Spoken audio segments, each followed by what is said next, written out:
Oke, tadi disebutkan akan mengkhawatirkan adanya bahaya laten. Kalau Anda masih melihat Pak Ilham, ini dari keturunan langsung nih, bahaya laten itu masih ada nggak sih? Kalau saya boleh bertanya, apa ya, komunitas, keluarga PKI atau keluarga korban 65 segala macam masih aktif nggak sampai sekarang? Bahwa bahaya laten itu mungkin masih harus diwaspadai apa tidak kalau Anda melihatnya?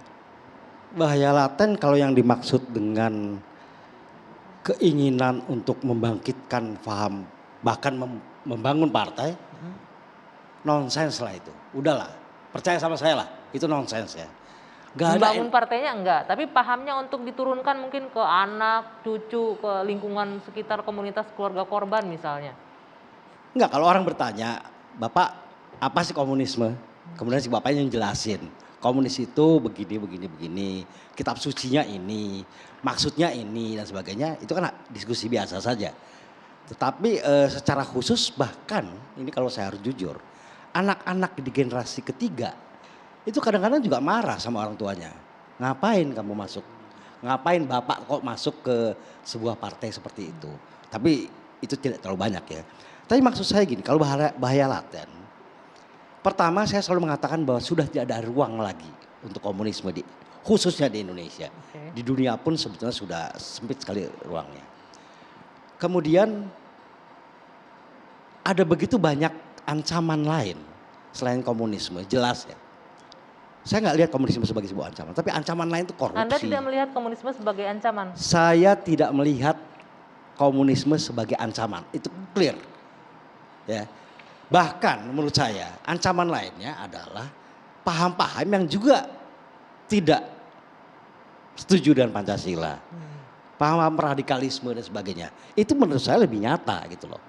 Menurut saya itu jauh lebih aktif sekarang ini merongrong quote unquote ke bangsa ini. Komunisme itu sedikit saja bunyi sudah dikepruk.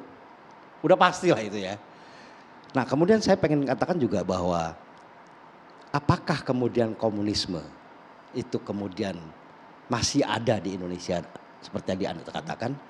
Saya bilang sebuah ideologi, apakah itu kekhilafahan, apakah itu komunisme segala macam, itu tidak bisa diberangus.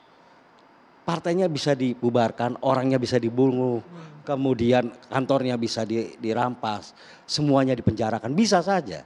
Tapi keyakinan, pemahaman terhadap sesuatu itu nggak bisa.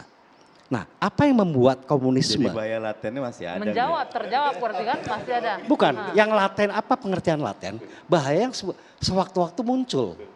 Ya, tapi kalau ruang hidupnya kecil, 20-30 tahun ini nggak muncul-muncul. Yang muncul itu kita harusnya awasi yang lain lagi gitu. Tapi secara tidak langsung Anda menyebutkan bahwa ya pahamnya tetap akan masih ada walaupun tidak punya ruang untuk tumbuh gitu ya. Nah, Betul. Prof. Suteki sebentar. Tadi disebutkan. Mungkin saya tambahkan sedikit aja.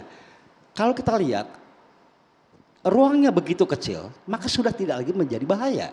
Yang bahaya itu adalah hal-hal lainnya. Oke, setuju nggak Prof. Suteki? Ruangnya kecil nggak jadi bahaya. Yang bahaya itu katanya yang lain.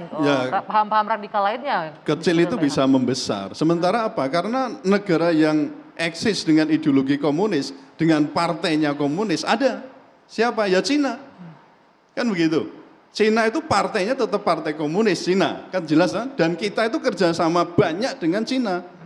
Kira-kira bagaimana? Mungkin enggak dengan kerjasama itu kemudian ideologi itu masuk ke kita. Peluang yang kecil itu bisa membesar kalau kita tidak waspada kan begitu. Karena karakter apa? Karakter yang diktator, kemudian sistem pemerintahan yang tadi saya senang mempersekusi misalnya kelompok agama, terus kita ngomong Islam ya. Yang sering dituduh radikal itu siapa? Kan ya kelompok Islam.